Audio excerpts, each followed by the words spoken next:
കർണാടക മുൻ DGP ഓം പ്രകാശ് കൊല്ലപ്പെട്ട നിലയിൽ ബാംഗ്ലൂരുവിലെ വസതിയിൽ രക്തം വാർന്നൊഴുകിയ നിലയിലാണ് 68-കാരനായ ഓം പ്രകാശിന്റെ മൃതദേഹം കണ്ടെത്തിയത്.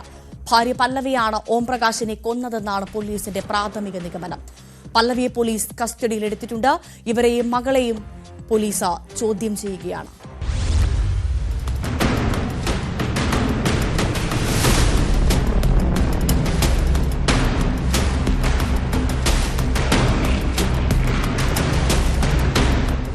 കർണാടക മുൻ പോലീസ് മേധാവി ഓം പ്രകാശിനെയാണ് മരിച്ച നിലയിൽ കണ്ടെത്തിയത്. ബംഗളൂരു HSR ലേഔട്ടിലെ വീട്ടിൽ ചോര വാർന്ന് വീണ് കിടക്കുന്ന നിലയിൽ മൃതദേഹം കണ്ടെത്തുകയായിരുന്നു. ഭാര്യയാണ് കൊലയ്ക്ക് പിന്നിലെന്നാണ് ഉയരുന്ന ആരോപണം. ഞായറാഴ്ച ഉച്ചയോടെയാണ് ഓം പ്രകാശിനെ വീട്ടിൽ രക്തത്തിൽ കുളിച്ച നിലയിൽ കണ്ടെത്തിയത്. ഭാര്യ പല്ലവിയാണ് ഇക്കാര്യം പോലീസിനെ അറിയിച്ചത്. പോലീസ് എത്തുമ്പോൾ ഭാര്യയും മകളും വീടിന്റെ സ്വീകരണ മുറിയിലുണ്ടായിരുന്നു. പോലീസ് ആവശ്യപ്പെട്ടിട്ടും ഇവർ ആദ്യം വാതിൽ തുറക്കാൻ തയ്യാറായില്ല. തുടർന്ന് നടത്തിയ അന്വേഷണത്തിലാണ് മരണം കൊലപാതകമാണെന്ന സംശയം പോലീസിനുണ്ടായത്. HSR ലേഔട്ട് പോലീസ് കേസെടുത്ത് അന്വേഷണം ആരംഭിച്ചു.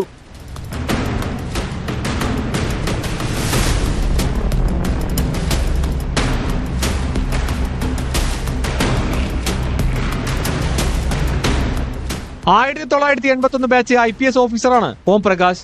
2015 മാർച്ചിലാണ് ഓം പ്രകാശ് കർണാടക DGP ആയി ചുമതലയേറ്റത്. ബീഹാർ സ്വദേശിയാണ് 68-കാരനായ ഓം പ്രകാശ്.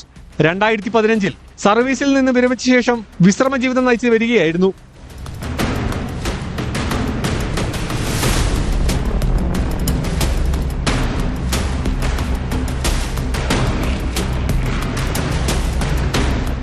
News 18 ബാംഗ്ലൂർ.